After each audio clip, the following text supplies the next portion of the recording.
days and traveled for years. The wise man taught me of blood, sweat and tears. The training was hard, with spear, sword and shield, but we met many friends. There was wine, song and dance along tonight.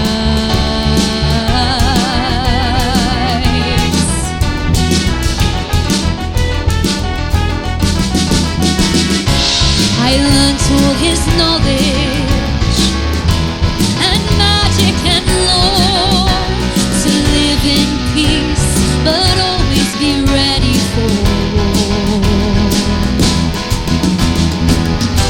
As a woman reborn from deep waters and earth, to rule and be queen, the destiny of my birth.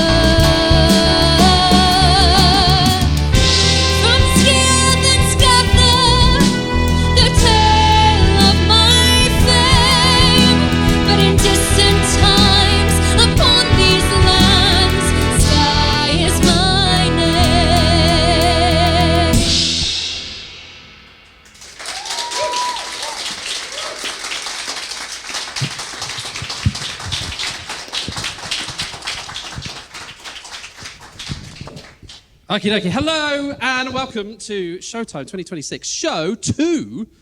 It's very exciting. Okay, good. My name is Kevin Jones. This here is Teddy Clements.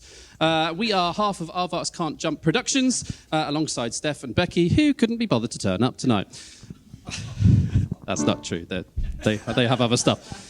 One of them's my wife. I'm going to get in lots of trouble. ACJ are a theatre production company based here in Southampton, and we specialise in promoting and producing new musical theatre. Showtime is a collaboration between Aardvarks Can't Jump, us, the Stage Door and Mayflower Studios to bring amazing new musical theatre to audiences outside of London. That's the key thing, because these things happen a lot in London and they don't necessarily happen here. We will be, quite excitingly, in the near future, putting out a big press release about our work with Mayflower and the Stage Door. We're really excited about this partnership and the possibilities to create new work and support others that hopefully that will bring. That's the plan anyway, we'll see. So Showtime is made possible because of funding from the Arts Council, and as a part of that, we need to collect some feedback, although actually I don't think the QR codes have been put out. Uh-oh, Kirsty's getting in trouble. So you might find that that some QR codes might appear at some point. If you could possibly scan those and fill in the codes, that would fill in the survey. Sorry, that would be really helpful. Thanks. At the moment, you can't do it, so don't worry about it. I did this last time. I'm going to do it again. I feel like I know the answer from the group of people over there, but who is here for the first time? Yeah. I thought. Okay. Okay, interesting. Well, you're very welcome. I can tell you that tonight we have a live band. We have a very fantastic cast to sing along with them. So let me introduce you to them. First of all, we have Michaela Bennison. We have Georgy Laulani Ray. Actually, genuinely, tripped over my own voice then. Esme Allen-Quarmby. And Oliver Woods. They will be performing work by 4 fantastic writers and writing teams. So let me introduce you to them as well. We have Doug and Arlene Levick. Helen Bonney. Leonora Brooks. And Alexander Gatherer. So, Teddy, what have we got in store tonight? We have a tale from the eye of Skye, a true story from Winchester, 3 journeys to self-acceptance, and the perfect Margaret. Yeah, I know. Right, you ready, Teddy? Okay. Our first song tonight was written by Doug and Arlene Levick, and I am delighted to say that they've made the very long trip down from Scotland to be here, and Arlene is going to join me on stage. So please make her feel super welcome. Arlene Levick.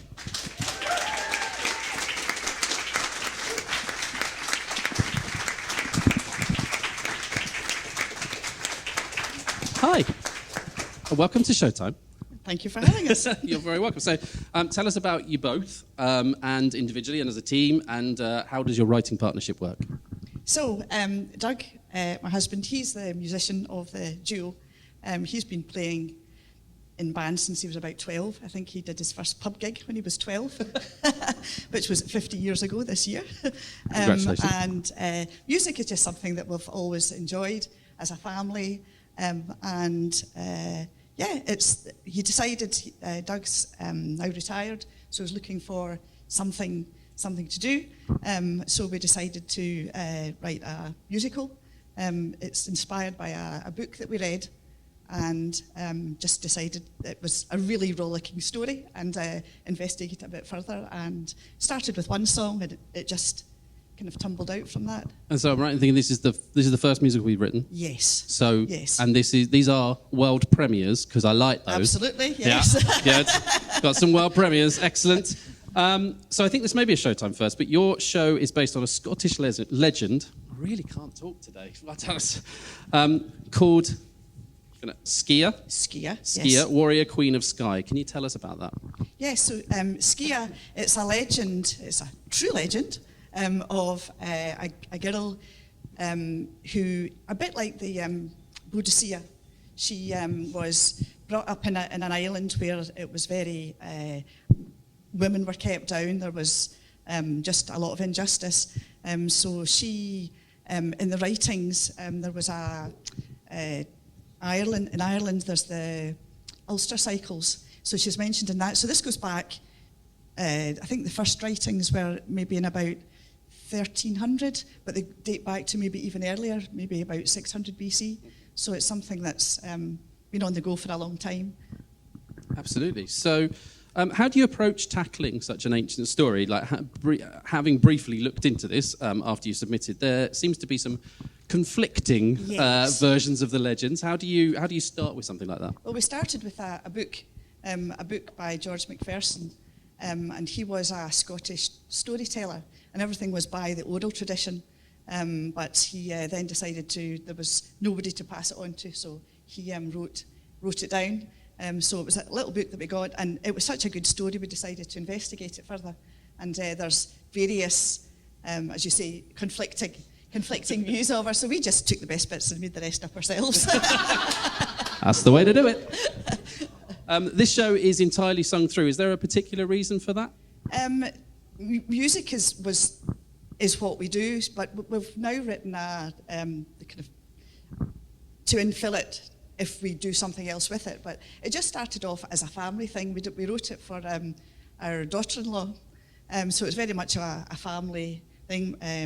My husband's brother, he played the drums, and this is the first time it's actually been held outside of our own house. So it's brilliant. It's really exciting.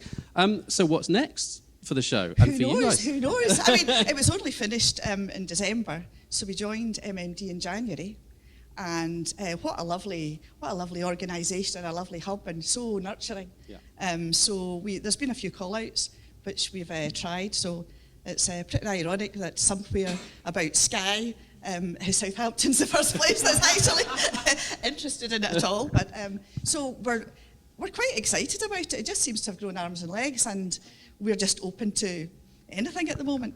Absolutely. Sounds great. So we're doing two more songs from Skia. Skia, Warrior Queen of Skye. Sorry, I'm going to say the whole thing. Yes. Could you possibly set the scenes for each one of us, please, starting with the amazing Born to Destiny, which we opened the show with, performed beautifully by Esme. Then we're doing When All These Things Come True and Family and Friends. Yeah, so Born to Destiny was the first song that we wrote from the book, and it's a bit like the spirit of Skia, looking back on her life and just musing over what's happened in it. The next song, back a card. When All These Things Come True. When All These Things Come True, as Skia starts to her journey to become Queen of Skye, her first follower is Enya, and Enya dies as part of the story. And this song is Enya's funeral. So the first part of the song, it's a duet, and the first part of the song is by the Old Grey Wizard, and he's kind of musing about life, the afterlife. Is there anything after this? And thinking about his own wife and what happens when you die. And the second part is Enya, who's singing from Beyond the Grave. And she is wondering whether she'll ever find her true love. So it's a duet, but they're actually singing to different people. Amazing. And then family and friends. So family and friends. Skia has a sister. Some people think it was her twin sister in the legend. And the twin sister, she thought that she was meant to... Her destiny was to be the Queen of Skye too, so they don't get on. Enya tries to ambush. Sorry, it's not it's Aoife. Sorry, Aoife, Enya. The sister is Aoife, and she tries to ambush Skia, but Skia pretty much thinks that this is going to happen, so she ends up sending her off in disgrace. So the song is Skia just thinking about family and friends. You know, you love them, but what are you going to do? Huge thank you to Arlene and, of course, Doug, who is out there. And now, to sing Family and Friends will be Georgie. But first, please make a loud noise and welcome to the stage Michaela and Oliver to sing When All These Things Come True.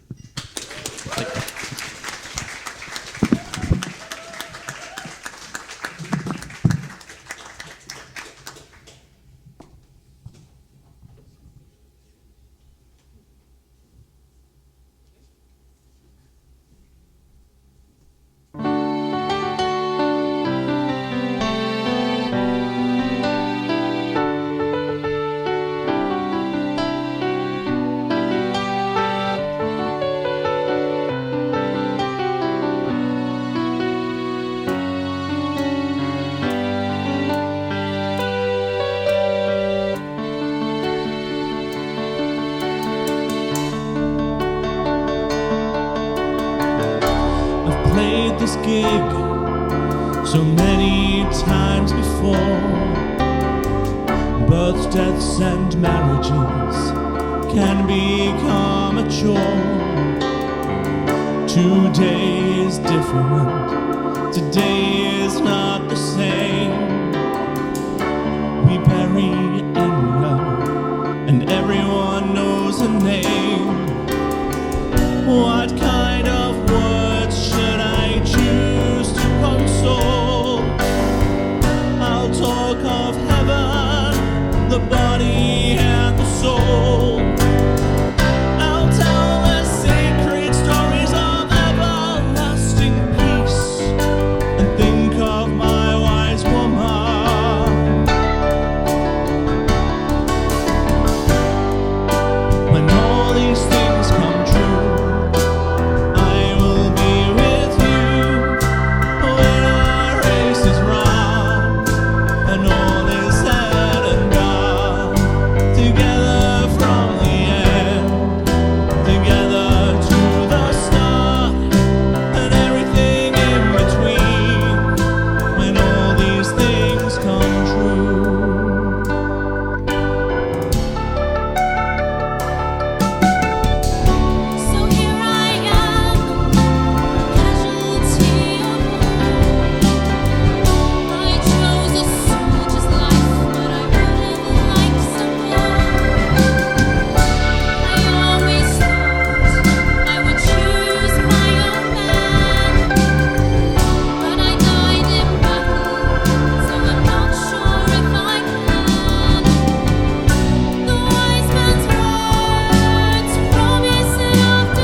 Here we go. Hello, hello. Is this on?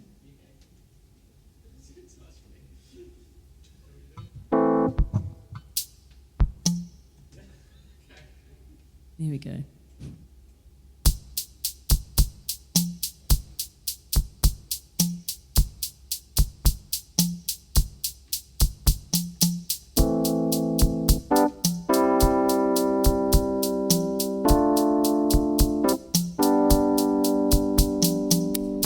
Family and friends, they'll be there till the end,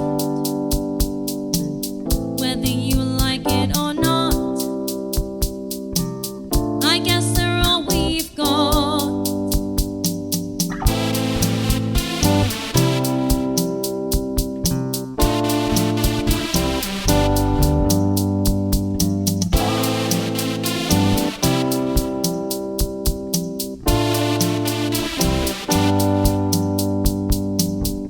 I tried talking to Aoife, but she won't listen to reason. I know sisters argue, but this is verging on treason.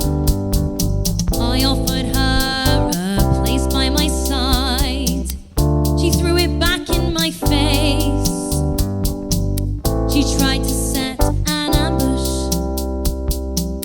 I had to send her off in disgrace. You can get on with everyone, though it sounds quite nice and it might be fun. The simple truth that we all must face is that sometimes love just needs some space.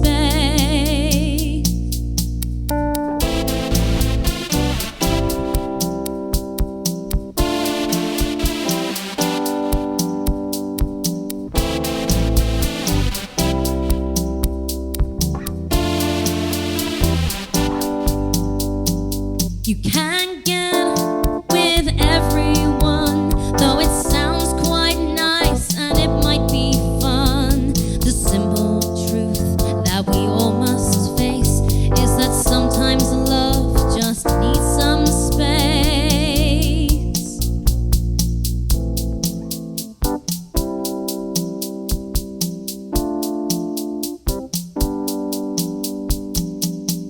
Family and friends, they'll be there till the end, whether you like it or not. I guess they're all we've got.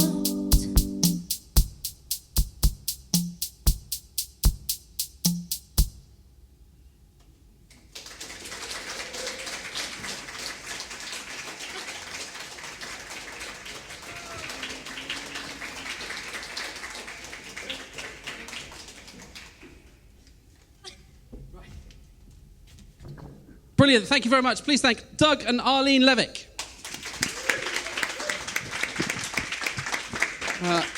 As seems to be the habit this year, you'll notice we have a whole new band again for this show. It only seems right that we introduce them. So, on bass, please welcome Mr. Jason Beaumont. And on drums and annoying Teddy, Mr. Jack Whitten. Now, before we move on, for the George fans out there, you may be wondering why he isn't on this stage, and funny enough, why he's there. This is actually the first Showtime he's ever seen. It's very strange. Well, he and his lovely fiancée, Gemma, are rather busy at the moment, and he hasn't been able to put in his usual prep time, so we gave him a pass tonight. I would, however, just like to take this opportunity to say from the whole Showtime and ACJ team a huge congrats, as George and Gem are getting married next Saturday.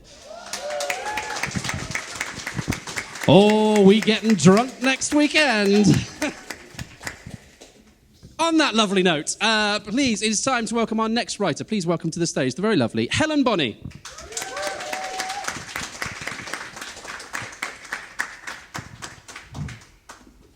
She's got her cards. She's ready. She's ready. Hey, look, we both got them. Yeah, now. well, you pinched the idea from me. Oh, It's true, isn't it? You see, I'm not as spontaneous as brilliant as Arlene, and other people who usually come up here and they spiel away and they're brilliant. Sorry. That's all right. You carry on. Well, no, I mean, I'll go over here if you want. You carry on. Now, Helen is a bit of a Showtime veteran, in case you hadn't already guessed. I think she's nearly been here more times than Teddy has. But you brought a brand new show with you tonight. I have. Oh, that's very exciting. So world exclusive time again? It is the Yeah, premiere. I like that. So first of all, though, Helen, for those who don't know you, please tell us a little bit about you and your writing. Who are your influences? Well, first of all, I'm going to tell you I'm thrilled to be here again because, let's face it, when you get to my age, it's good to be anywhere. But especially here. It's good to be here. So, you've got the wrong one first, but I'll tell you. I thought I wrote the script. I'm just saying that I'm a pianist, I'm a songwriter, and I've won a few awards, some of them international. I was lucky enough to be, you could go, oh, in a minute.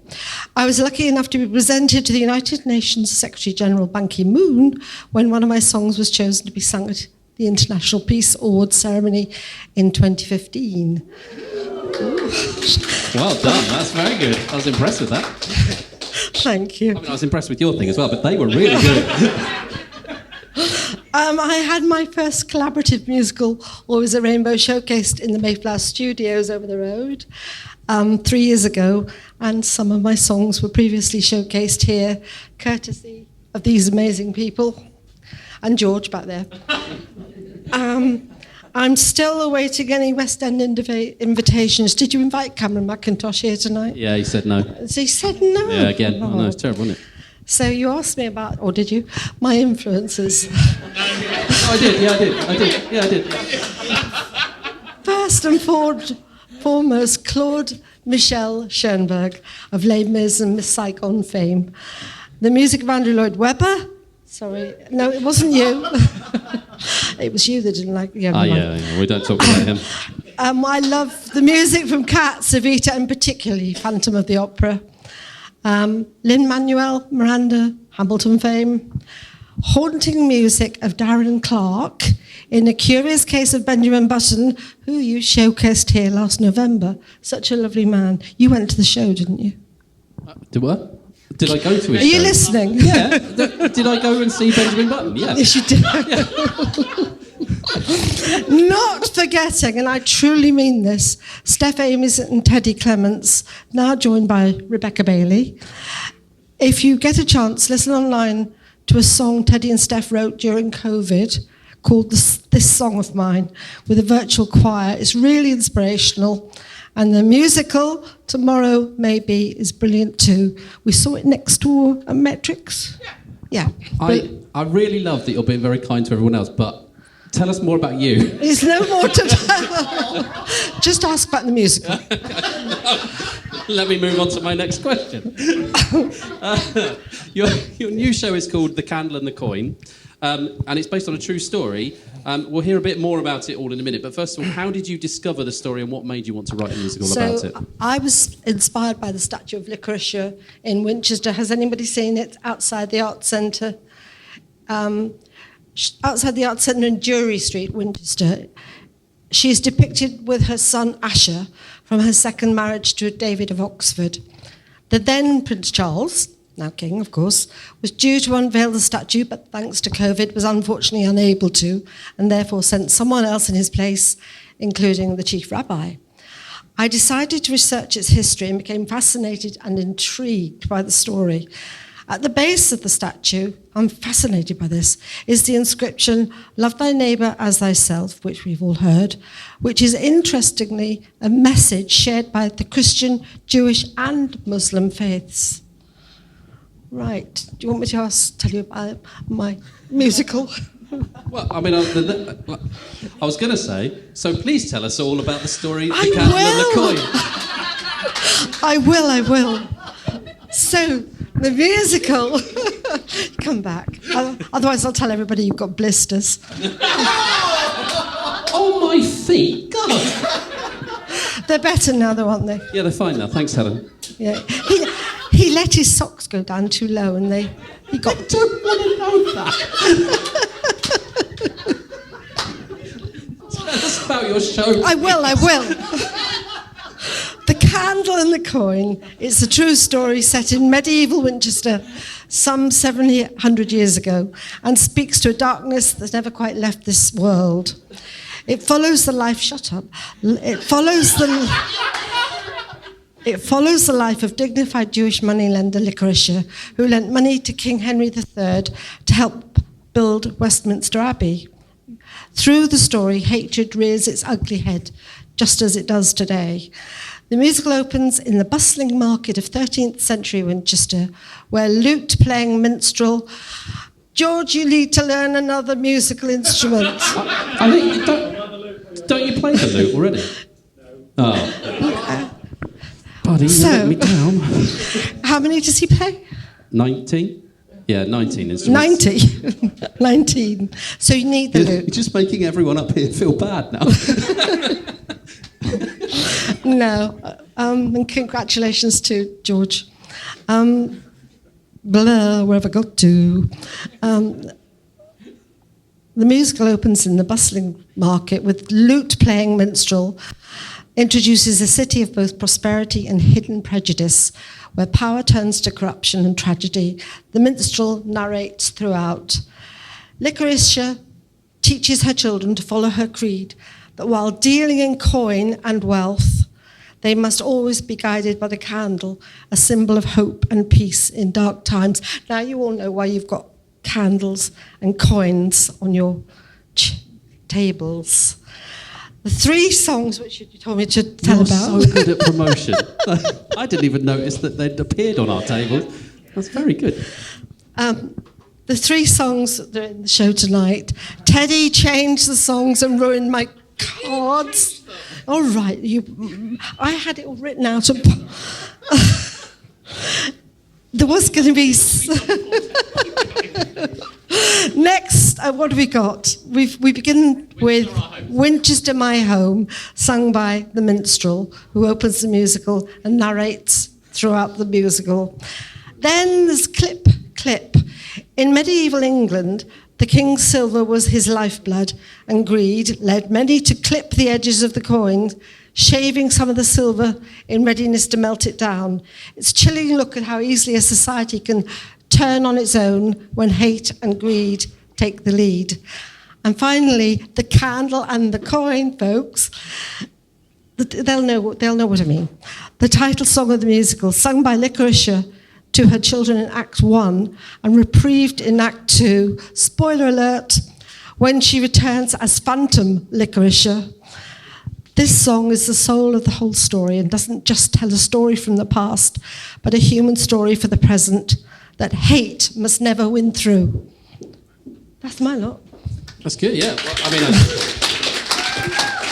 I didn't have to ask any questions. It's great. Please make a really massive noise for Helen Bonney. So to sing The Candle and the Coin will be Michaela. The whole cast is singing Clip, Clip, but first, please welcome back Oliver to sing Winchester Our Home.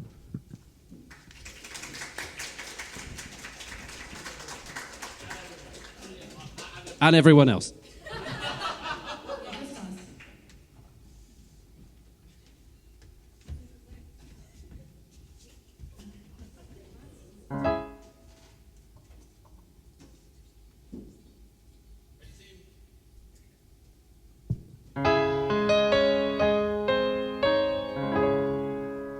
The stone walls are sleeping 'neath the morning's hue. I've seen many towns, but Winchester shines through. The river rich and flowing, with its secrets old and deep, as through her waking streets the weary travellers creep. A new day is breaking, the air is crisp and cool, in Winchester city, where ancient stories rule. Winchester, our home, through ages we have stood beneath the strength of Norman stone and wood. Winchester, a home where life in every guise unfolds beneath the vast and ever-changing sky. The market squares waits to a lively, bustling scene where merchants sell their wares, ever eager, ever keen. The clinking of the silver, then the bartering of goods. Others using skills that support their livelihoods. The lifeblood of the city, flowing strong and free, a testament to Winchester's prosperity.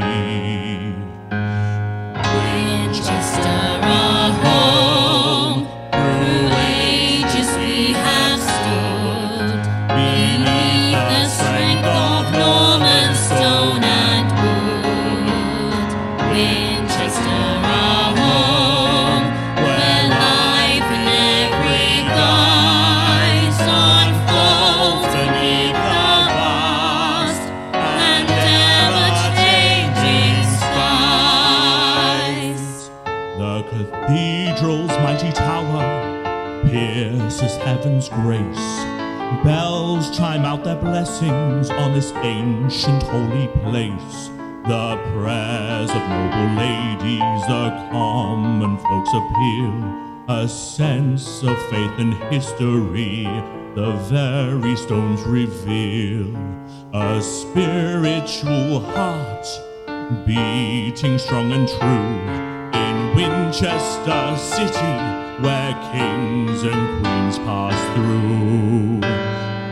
Winchester, our home, through ages we have stood, beneath the strength of Norman stone and wood. Winchester, our home, where life in every guise unfolds beneath the vast and ever-changing skies. Through narrow, winding alleys, shadows softly creep, where whispers tell of differences that some would rather keep. The stranger and the neighbor living side by side beneath the watchful gaze of prejudice and pride. A tapestry of people woven tight and fast in Winchester city, where tensions too can last. Winchester, our home, through ages we have stood, beneath the strength of Norman stone and wood. Winchester, our home, where life in every guise unfolds beneath the vast and ever-changing skies. And so the tale unfolds of the city proud and old. Its joys and sorrows whisper, its stories must be told. I'll sing of Winchester as onward I must roam, but her spirit lingers with me like the comfort of a home.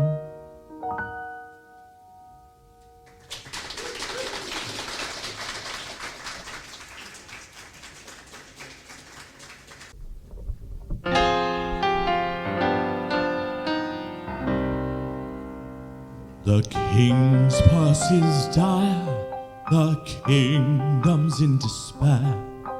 The weight of his debts are a heavy cross to bear. Rumors are spreading through whispers in the night. subtle fingers stealing what they think's their right.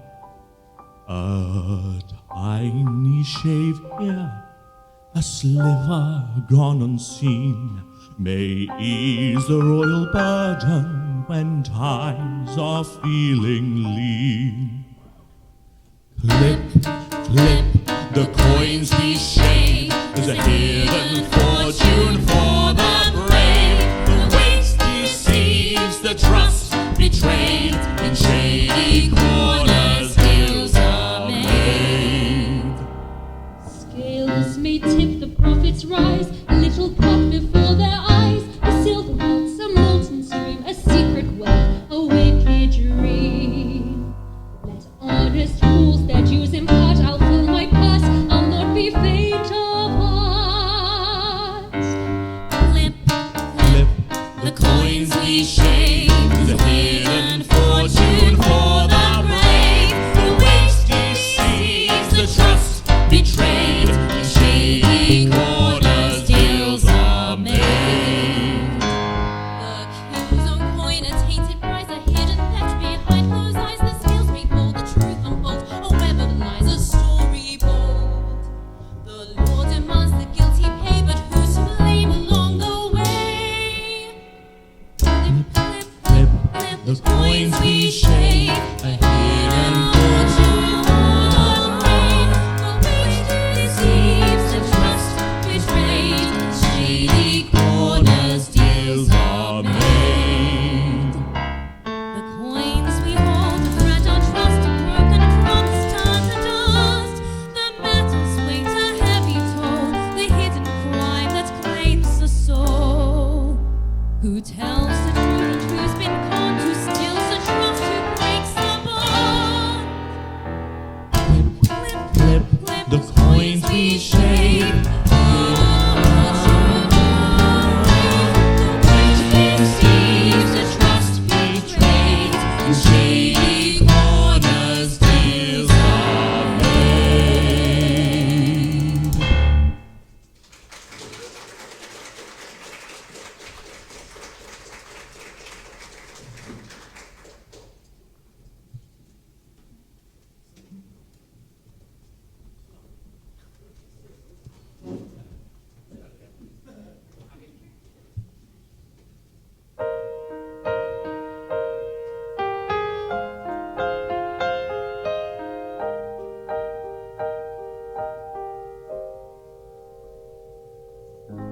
I'll light a candle in the dim night air.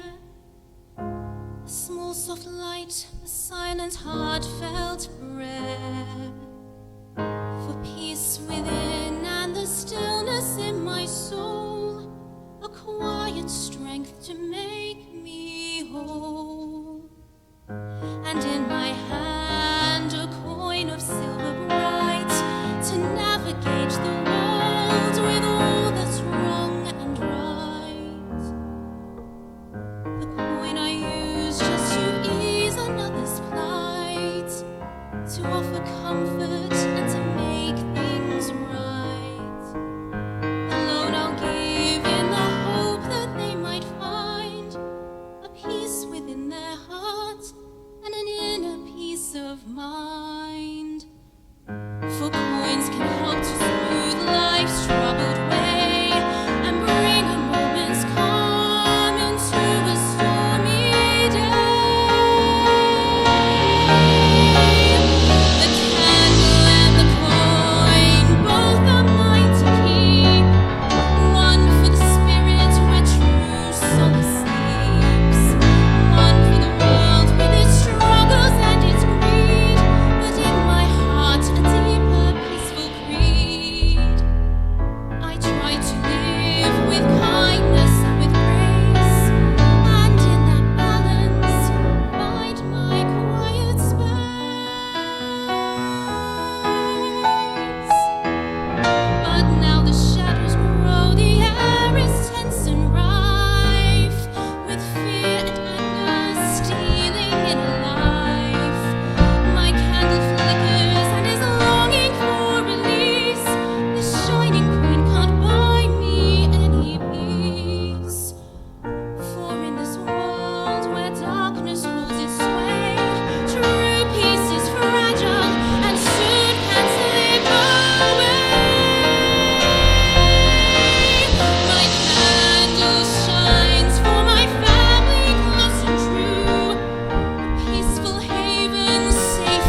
Well, there we go.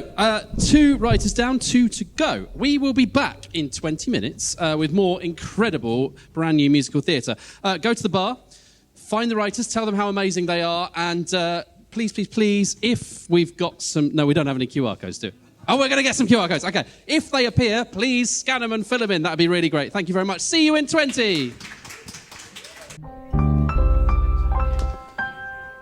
That's nice. Yeah, it's lovely. Oh, it's nice. Thanks. Can I have a theme tune? Oh, I like that. Hello, everyone. Welcome back. Thanks. Thanks, Wayne. Thanks. Oh, that's very kind. I haven't done anything yet. Isn't new exciting? It's very, very cool. Every time we do this, and by my calculation, we are on show 13. Unlucky for some, lucky for us. That's the way I look at it. Yeah, less lucky for the Hindu, I suppose. And if you were wondering, no, I don't know how to use an iron, and my blisters are okay. Thanks very much, Helen.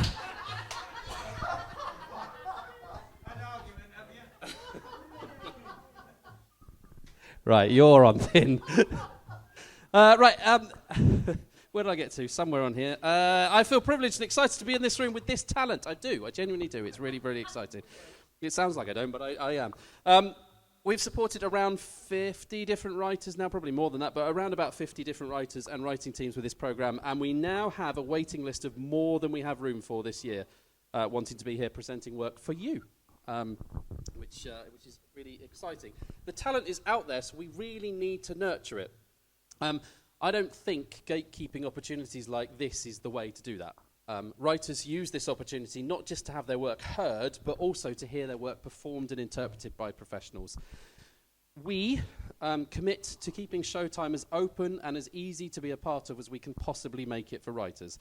That means it may take a while for us to get through everyone who wants to do it, but if you write it and submit it, we will do our very best to put it on, even though he's not listening to me. Working.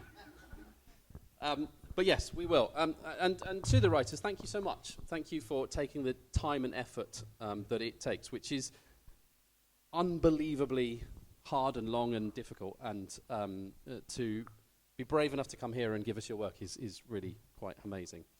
And that, of course, means that we get to see even more cool new stuff right here on this stage. I thought tonight, he doesn't know this, but I thought tonight we might talk about some success stories from past writers again. I haven't asked for these, by the way, so there is undoubtedly more news out there that I've missed. We always try and put some form of internet link on the programmes. Hopefully you've all seen the programmes for the shows and the writers, so please do check out what everyone is doing. First up, the big news I'm sure many of you will have already seen. Darren Clark, who was, of course, hinting at it when he co-curated our finale show last year. But Benjamin Button has been confirmed as opening in New York at the Public Theatre from the 8th of October. Which, yeah. Absolutely. Yeah, and just to clear that up, I have seen it. Yeah. Twice, in fact. We're also excited to see that Jordan Clark's musical Raising Gaze that we featured, I think, in 2024. Yeah, that'll do. Is having its first ever full public reading at the Garrick Theatre in London on the 5th of July. The Bet by Ellen King will have an outing at the Old Joint Stock Theatre in Birmingham on the 23rd of July. And so this is in the past, on April the 13th, Emma Vicelli and the Unfolding musical team released a recording of her award-winning song, It Starts Small, which we did feature on this stage, sung by West End star Ramin Karimloo. You know. Easy. Just book him, fine. Tasker and McGrath have been working hard on their latest musical, Rising, which had a concert production in April. And Weber, the musical by Grant Sharkey, is out on tour, starting at the end of the month in Boscombe and then heading up to Edinburgh in August. Excerpts from the Cambridge First All-Ladies Fire Brigade musical by Jenny Pinnock, Helen Arney and Brian McElmores are being performed at the Great Exhibition Road Festival on the 7th of June. This one is very cool. Matthew Harvey, well, they're all very cool, but this one. Matthew Harvey, who we featured in September 2024, is now a composer for SNL UK. He is, yeah. He's also producing some really brilliant content online, turning very famous films into musicals. Have you seen any of those? They're very funny and very good. Finally, last weekend, that's Becky, Steph, Ted and myself, held a workshop reading of the brand new Amy's Bailey and Clements musical, Five Children and the Return of It, in preparation for a workshop and performance at Chichester University next month. Thank you very much. That is just a very small selection of the writers I had time to research. To all our past, present and future writers, please keep in touch. We genuinely really love to hear about it all. Tell us what you're doing, and I can read it out here. That would be fun. Oh, yeah, go. So, not too long ago, I do, but I couldn't be bothered to get it. Not too long ago, I did one of these, and we did a musical written by a lovely person called Reba Roche, called Call Me Mother Nature. It was very good. It's about kind of global warming. It features a Welsh drag queen kind of playing Mother Nature. It's hilarious. And that will be, I don't know what festival it is, but it's in August. I will let you know in due course. But it'll be done at a festival in August in a bunch of loads of people. Not Edinburgh, but yes. Thank you, Georgie. I urge you to follow all the writers tonight, and any from the previous shows, and in fact any writer out there, to be honest. See what they're doing and go and support it. Thank you for being here to celebrate the new and exciting. Please continue to take risks and try new things. Oh, and one more thing from me. Tomorrow, there is an amazing concert at the Union Theatre in London by Leading Voices LDN. Fresh off the score summer edition, the Leading Voices Choir are performing loads of songs by many talented emerging and newly established British and UK-based musical theatre writers, including loads of the writers who brought work to this stage. There are 2 shows, one at 2 p.m. and one at 5 p.m. If you happen to go to London, go see them. They will be really good. All right, enough from me. Not enough from me. Unfortunately, our next writer can't be here tonight. But I will do my best to tell you about her. Bear with. I'm obviously going to read this even more than I already have been. Right. Leonora Brooks is a 25-year-old writer and performer, originally from East Yorkshire, but now based in South Essex. She graduated from Bird College in 2023 with a first-class degree in musical theatre. Since graduating, she's developed her original musical, I'm Autistic, a new musical, workshopping it in July 2024 at Bird College with current and ex-students before taking the show to Ed Fringe in 2025.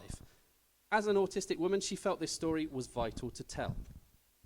Her songs have been featured in Scribbles Volume 2 and Volume 3 concerts of new writing produced by Sanderson and Rattray Productions. In 2024, she set up Genuinely Confused Theatre Company, a non-profit theatre company run by 3 young British musical theatre performers. As a company director, she has co-produced 2 concerts at the Other Palace in London. I love that name. That just feels like what we are like through the whole of this show. She most recently performed as part of the 2025 Edinburgh Fringe Festival cast of I'm Autistic, a New Musical, which she also co-produced and co-directed as part of Genuinely Confused Theatre Company. I feel like I've said that. The show itself follows 3 autistic characters, Lauren, 21, Nat, 19, and Chloe, who's 16. Each character is the lead of a separate plot following their interactions with the people in their lives. Lauren is a university student who discovers she may be autistic when researching for a university project. She then goes through a journey of self-discovery and self-acceptance, as well as navigating the reactions of those close to her. Nat is desperate to find love, but has so far been unsuccessful. He believes this is due to him being seen as weird. He then meets Sophie, a neurotypical girl who is caring, friendly, and everything he wants in a girl. Slowly they fall in love, and we watch them build a relationship and navigate the challenges of their different minds. Chloe is in 6th form and is navigating her best friend Liv's rise in popularity. She feels left behind as Liv has befriended the girls who've bullied her for many years. Chloe's mental health begins to decline as her relationship with Liv becomes strained. The bullying worsens and her dad watches helplessly as she sinks into depression. By the end of the show, all 3 find a place where things might not all be perfect, but they accept themselves for who they are and keep those who do the same close to them. Tonight, Esme, Georgy and Oliver will be performing Another Day As Me. Oliver will then sing I Wanna Know, and finally Georgy will sing Strange Little Girl. Another Day As Me is the opening number of the show and our introduction to Lauren, Nat and Chloe. The three sing of how often they feel they don't fit in and can't understand the unwritten rules of life. I Wanna Know takes place early in Act 1 and is sung by Nat. This is our detailed introduction to Nat. The start of the scene shows Nat being broken up with in a coffee shop due to him being awkward. He then runs into his friends and their new friend Sophie, who Nat is instantly attracted to. He expresses that he's been struggling with dating and thinks girls don't want to be with him once he starts to unmask his autistic traits. Towards the end of the song, Sophie runs over and gives him her phone number. Strange Little Girl takes place in Act 2 and is sung by the character of Lauren. Lauren is struggling with her identity. She has only told a handful of people, including her girlfriend Becca and best friend James, both of whom have been very supportive. She told her friend Amy, who reacted in an ignorant way, dismissing her. Lauren begins to feel she doesn't really know who she is after realizing she's been masking for her entire life. In this song, she confides in Becca that she's looking back at her life in a new way and is mourning the strange little girl that she tried to hide as she was told the behaviors she exhibited were wrong. The song is a musical interpretation of Lauren's first experience of an autistic meltdown. Let's give a huge thank you so much to Leonora Brooks. And let's welcome to the stage Esme, Georgy and Oliver to sing Another Day As Me.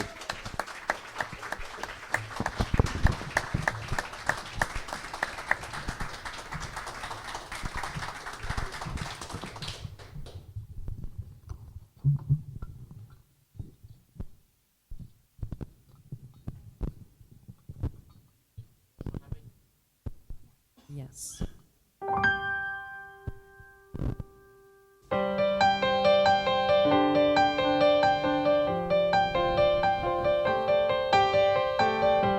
Another day is me, you still don't understand. Another day is me, is anybody listening? And people don't agree, they all give their own thoughts. I tried to shut it out, but the sound is overwhelming. And what the people I know don't see is the world is just not designed for me. To try as I might to let it be, that's just another day as me. Another day is me. Another day as Another day is just another missed opportunity. another day of missing all the rules they seem to know. Another day not feeling like myself.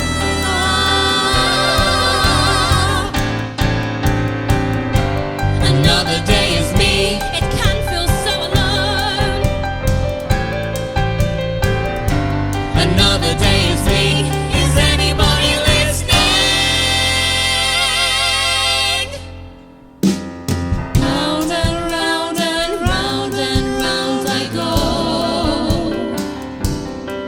When will they realize that I'm stronger, bolder than they know? I can take another second of not knowing how to be. When can I just be me?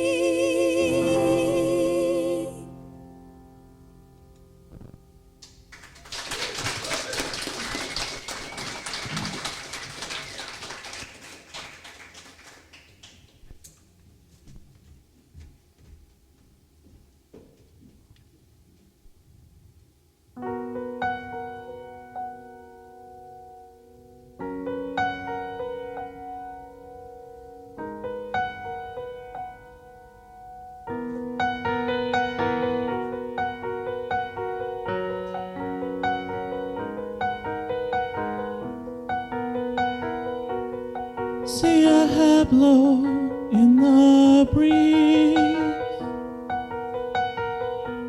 Notice the way she seems so at ease. She is everything you could want and more. But you'll watch as she walks out the door.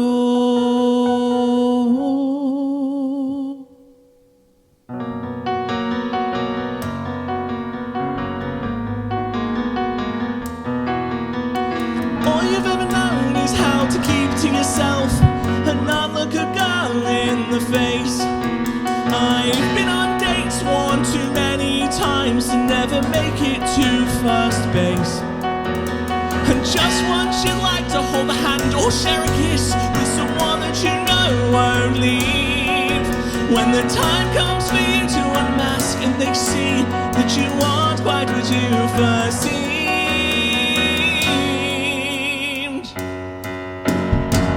I wanna know how they change, how they see me, without trying to change myself. And every time I show who I really am, I end up back alone up on the shelf. And maybe she'd see I'm different and decide that we could be fine if she tried to know me and just give me time.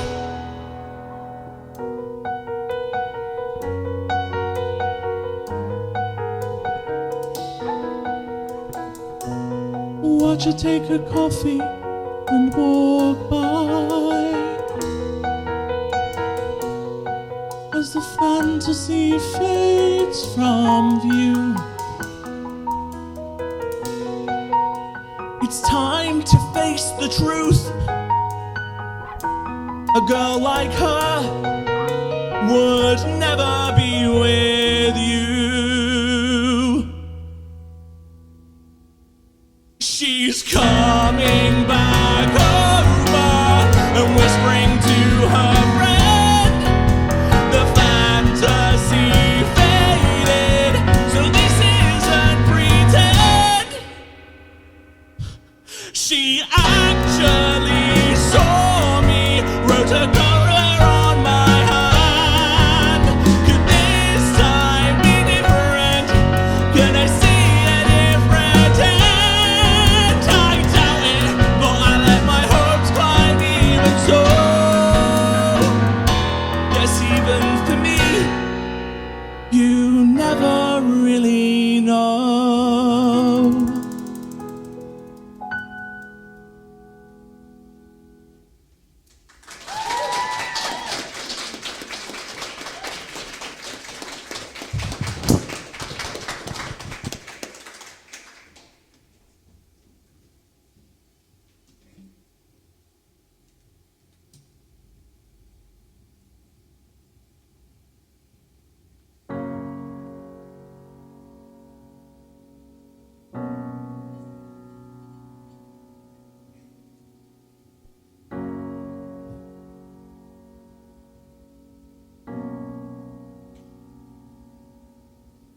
I used to feel so out of place. Mostly I still do. And I used to take up too much space till I was told you're not supposed to. So that strange little girl who learned to play with her hair and pick at her skin till it bled. 'Cause that was much more normal, could just be explained away. There's nothing wrong, she's just an anxious kid. But that strange little girl who used to live in me, that strange little girl, what could she be? 'Cause I pushed her away when it wasn't okay to be me. So where do I go from here? Where do I go now that I know she's still in here? She's still in here.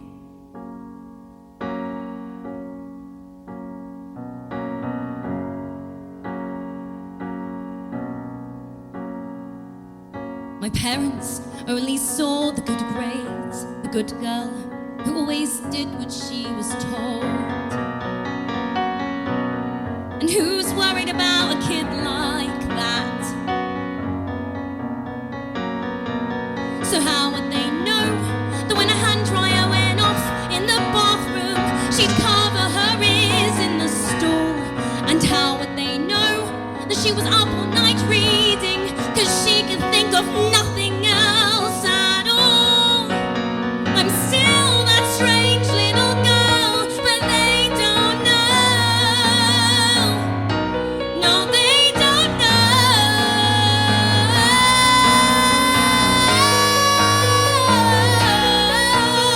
And the smarts that I'm wearing, it feels like it's fading, it feels like it's falling away. And how do I know what's hiding there underneath? For so many years I've behaved in the way that I thought I should. And that strange little girl, I can barely remember her face. But I wish I could.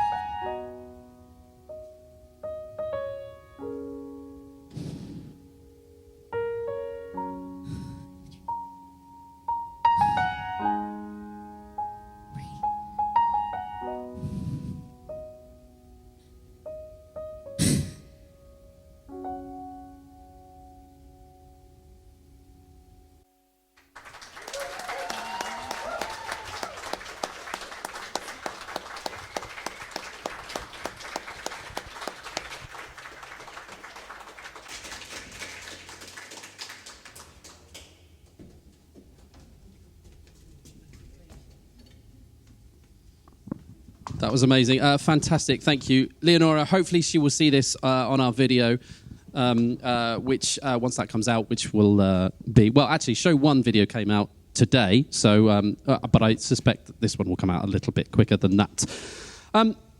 Well, folks, we have already reached our final writer of the evening. You guys are good. I like this. It's a bit panto, but I kind of want to do it again. Well, folks, we've already reached our final writer of the evening. That's good.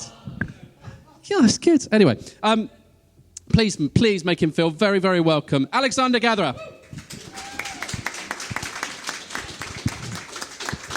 Sorry, I couldn't resist that. It was too good. Hi, Alexander. Hello, thank you for having me. That's right. Thanks so much for being here. As per everyone else, please tell us a bit about you. So I'm from Chandlersford in Eastleigh, and I did a philosophy degree that I didn't really enjoy very much. I spent most of the time writing musicals, and then became a drama teacher following that, and that's what I do now, and write musicals at the same time. Amazing. Well, it's great to have a fellow Chandlersford person here. Yeah, sounds good. We need to. We haven't had that conversation about Thornton yet. We'll catch up. I'm interested in the way you describe your show. With your education background, you actively state that this show has been written with the constraints of school and kind of youth theatre casting in mind. For the audience, can you elaborate a bit on that? Yeah, so where I'm a drama teacher, every single year I have this problem of what musical am I going to do where I can showcase 70 children, and no teenager wants to be cast as like Oompa Loompa 23. It's a good part, man. It's a classic. So I tried writing one. So it's a show with over 50 named roles. It's got a majority of female roles to reflect the genders that we usually have auditioning. It's got some non-singing roles for those really good actors who are maybe less confident vocalists. So yeah, I was just trying to find a solution to the problem that I knew I was having, and I suspected lots of other people were having out there as well. Absolutely. Yeah, I think there's quite a few people here who can understand that one. So what came first? Did you have the story first or the concept behind the idea? I sort of had this vague concept about writing something about someone growing up with social anxiety and this loneliness and escaping their loneliness through these sort of imaginary worlds, but hadn't really done anything with it. And then when I decided that I was going to write a show for schools, that's when all the details started coming together and I could shape the plot and the structure around what I needed. So, for example, there's a big time jump in the interval. We skip ahead 4 or 5 years so you can get all your year 7s, 8s, 9s playing the roles in your Act 1. Then they come back and they've grown to 6 foot. It's the year 12s and, things like that. Again, what tricks can I pull to find ways to, get the kids on there? Teddy over there is going, how do I get the rights? How does this work? Your show is brilliantly, as well, called Margaret's Mind. I would point out that I don't think I've heard the name Margaret mentioned more times ever in this building. You should do a shot every time they say it. Oh, no. Can you tell us the story of the show? Yeah, absolutely. So we follow Margaret. She starts as 14 in Act 1, and she's growing up with cripplingly low self-esteem and social anxiety, and she doesn't have any friends, and instead she spends her days writing in this journal about these different versions of herself that she wishes she was. So I wish I was confident, I wish I was popular, these kind of different versions of Margaret that she could be. Unbeknown to her older brother, he's a struggling musical theatre composer. His first show, The Crucible, the musical, has been the world's biggest disaster.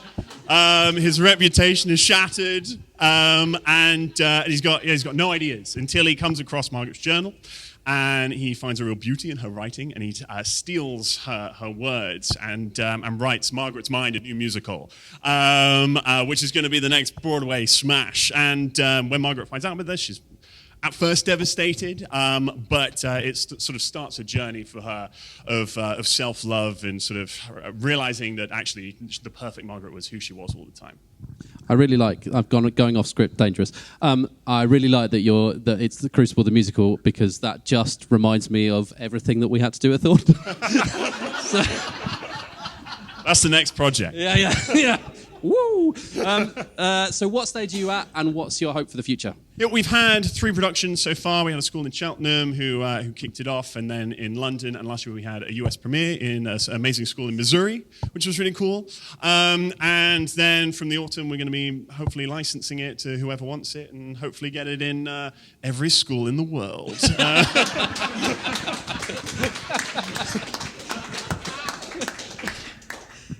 So tonight Esme is singing Margaret's Mind. Michaela and Esme will sing Perfect Margaret, and finally we'll have the whole cast back to close the show with Totally Chill. Can you set up those songs for us, please? Yeah, so Margaret's Mind, the first number, is just after Margaret, who's now 18, has stumbled into a rehearsal for Margaret's Mind, the musical, and seen the sort of physical embodiments of these people who she swore one day she would become. When I'm 18, I'm going to be that person, and discovers actually I've let myself down. I've let my 13-year-old self down, and she sings to her 13-year-old self, basically apologizing for not fulfilling the promises that she made to be someone she was proud of by now. We then go to the Perfect Margaret. There's a girl in her year at school called Megan who stumbles across this script of the musical and realizes what Margaret has kind of been going through in her mind. And she comes to Margaret's house and sort of finally has the words she thinks Margaret needs to hear to kickstart her journey of self-appreciation. And then Totally Chill is from slightly earlier on in the show. That's one of Margaret's kind of journal visions of what if I was the most socially confident person in the world, and how would people feel about me if that was the case? Amazing. Thank you so much. Alexander Guerra. Thanks.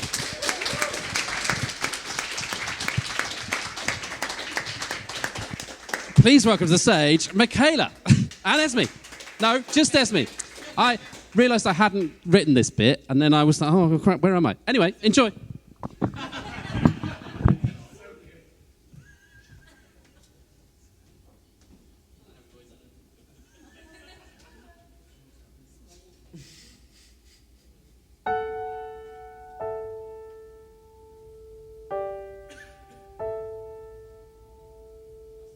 Yeah, I was like...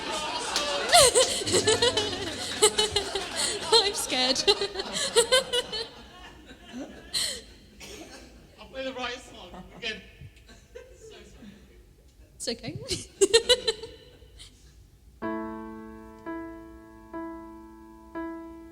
Hi. You might not want to put anything too personal in there. Few years' time, it's all gonna be up on some stage for everyone to see. Everyone watching our dumb little daydreams of the person we wanted to be. Looking back, all those Margarets we longed so desperately to become made me realize that I'm not even close to becoming any of them. I remember every night before bed, you'd play this day's events back in your head, then look out the window and swear to yourself that in 5 years' time you'd be someone else. Wishing you had a window to look through, which showed you some future Margaret you could look to and be reassured of all the ways you would improve. But if you could really see the state of this future me, you'd be so ashamed of how little has changed. I broke all those promises I made about how by now I'd be different, not always awkward, reclusive and distant. I'd be rid of that knot in my chest and no longer constantly filled with regret that I'm Margaret, awkward and lonely. Margaret, quiet and lonely.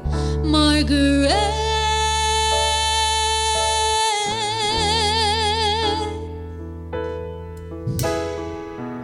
Flicking back the pages, I realized how deluded I was. Effort to dream so high, to believe that I could become someone I was proud of, who truly felt like someone new, that the younger me would look up to and see how much she grew.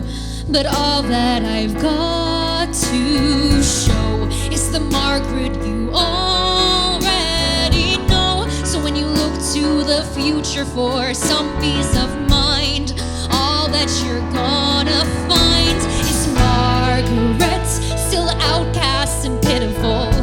Margaret, still so miserable. Margaret, still stuck with Margaret's mind. Still all the things that we always swore that by now we wouldn't be anymore. All those stupid dreams of butterflies, of taking to the skies with Margaret. I can't metamorphosize. I'm so sorry for failing you, for the Margaret awaiting you, for not sticking to what we had planned. 'Cause Margaret, you don't become anyone other than Margaret. Margaret,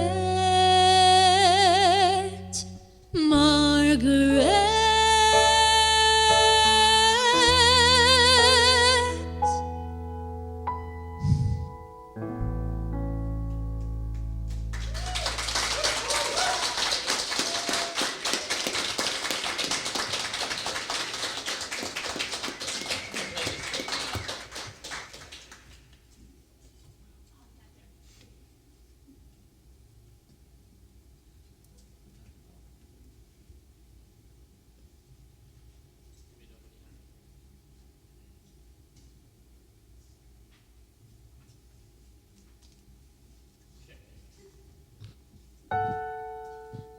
Margaret? I thought I might see you at graduation. Oh, no, I wasn't feeling great. I read your brother's script. Your script. Full of all those flawless versions of yourself. Perfect Margarets, so self-assured and cool. Perfect Margarets, popular at school. Socially gifted, making friends without a flicker of fear. bones are all completely at ease. No sign of mind jumps, no anxieties. You've spent so long wishing one of them would appear. But the perfect Margaret is standing right here. She may be awkward or stuck in her mind, but she's also brave and honest and unfailingly kind. All of the flaws that she perceives in herself are just part of her flawless design. The perfect Margaret is always gonna think that the perfect Margaret only exists in ink. Thank God I'm here then to constantly correct you, 'cause there's no perfect Margaret except you. I don't wanna be friends with some fictional ideal. I don't want a Margaret who has universal appeal. The Margaret I know is better than you've ever thought her. Blows all other Margarets out of the water. So don't waste your time waiting to become some Margaret who you're different from. The most perfect Margaret by far is the very Margaret you already are. Nothing's going to change at the flick of a switch. I know there will always be things you don't like about yourself, but you don't need to dream about a Margaret who's loved just for who she is. If you want to see her, just look in the mirror. The perfect Margaret, you won't see it overnight. The perfect Margaret, but someday you might. And until that idea sets in, how perfect you've always been, I'll remind you till the day that it does. Because the perfect Margaret, we totally, but then maybe she will.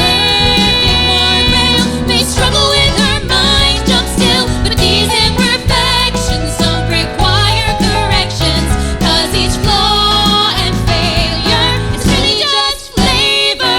I'm the perfect Margaret, waiting to be got her more than the other ones out of the water. Anxieties may never quite disappear, but Margaret, to me, one thing's perfectly clear: that the perfect Margaret is standing right here.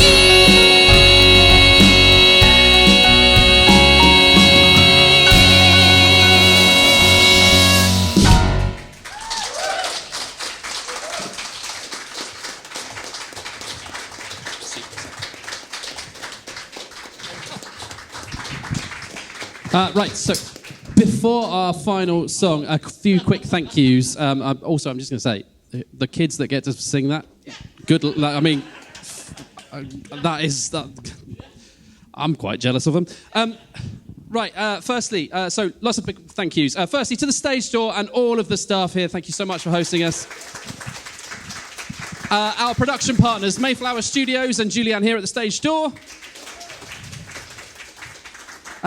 Jennifer LaRue for all our marketing and promotion. Jamie, Katie and their team at Mast for all their casting assistance. I mean, they got us these guys, so...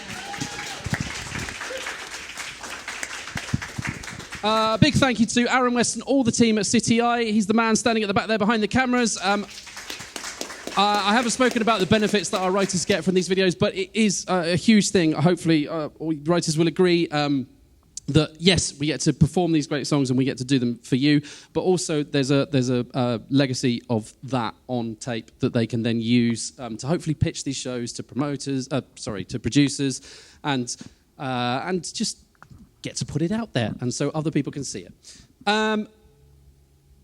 Cool. Mabel on sound and lights at the back there, thank you so very much. She's been handing me these cards all night. Our fantastic production assistant, Kirsty. And a big round of applause for our amazing band, Jason Beaumont and Jack Whitten.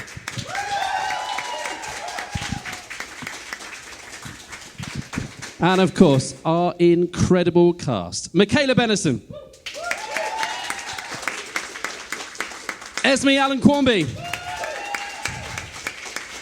Georgy Laulani Ray. Okay, I'm going to admit to something now.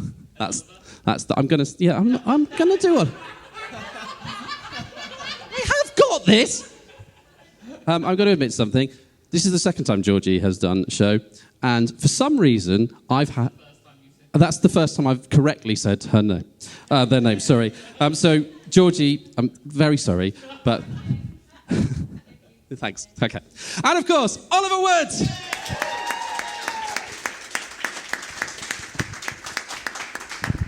And most importantly, let's make a big noise for the brilliant writers who've so graciously trusted us to perform their work tonight. Doug and Arlene Levick. Helen Bonney. Leonora Brooks. And Alexander Gatherer. My name is Kevin Jones. That man there is Teddy Clements. Thank you so much for joining us tonight. We will be back here on the 18th of July. Please do join us then if you can. Or one of... Why are you frowning? It is then. I hope it is. Please do join us then if you can. Or one of the other... Actually, it's two other shows. Yeah, one of the other two other shows we're doing this year. Just check the poster outside, just as you go out the door. It's just around the corner, and you will see all the other dates that we are doing. We are still really, really keen to hear from more writers, so please email us at showtime@acjproductions.co.uk. There may still be opportunities this year, and we only have plans to get bigger and better, not stop at the end of this year. Finally, the one that we all been waiting for. The bar will remain open up here tonight after the show, so please do use the opportunity to do some networking if that is what you wish to do. Or just tell this lot how great they are. But now, please welcome back the whole cast to sing Totally Chill. Oh, God. I haven't sung anything. All right, here we go. But now, please welcome back the whole cast to sing Totally Chill from Margaret's Mind by Alexander Gatherer.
Unfazed in every way, confident but never aloof.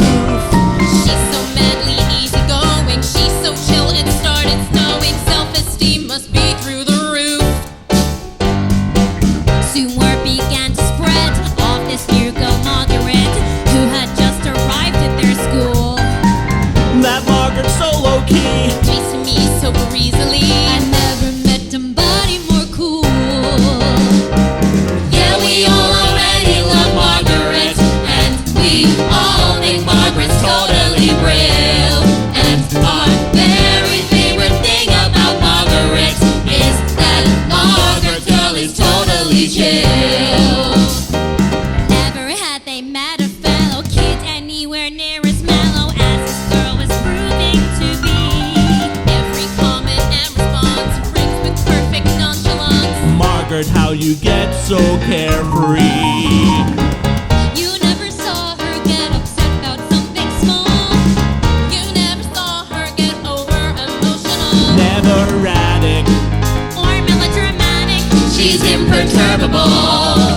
You never saw her fly into a sudden rage. Or lose her nerve trying to socially engage. So self-assured. So well matured. So stoic for her age.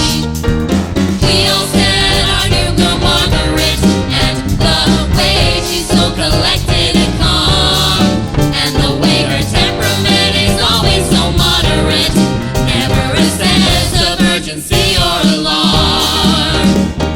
Margaret, we love you, and the way you're always so serene. Margaret, we adore you. You're the chillest girl that we've ever seen. Hey guys, let's all go around and say our favorite thing about Margaret. But we did that yesterday. Yeah, and I'm totally stoked to do it again. I love the way that she's so easygoing. Never saw her feathers get ruffled. I love the way that you can't look at her without totally knowing that her mind has never been troubled. I love the way that she's so chilled out that she constantly seems as though she's doped up on anesthesia. And how when she asks you a question, you can totally tell that any answer would please her. She's more laid back than the Tower of Pisa. Oh my god, you guys, Margaret's coming! Hey guys, I just came to see if y'all wanted to see a movie tonight. But like, whatever, you know. It's not like I'm gonna fall into a shame spiral over a single perceived social rejection. Who would do that? Margaret, of course we want to see a movie with you! Which one did you want to see? Whichever, What time did you want to leave? whenever. Thank you so much for the invite. My pleasure. I'm not sure I'm free tonight. No pressure. Whatever the answer is, no big. Whatever the answer is, I'll dig. Sure will be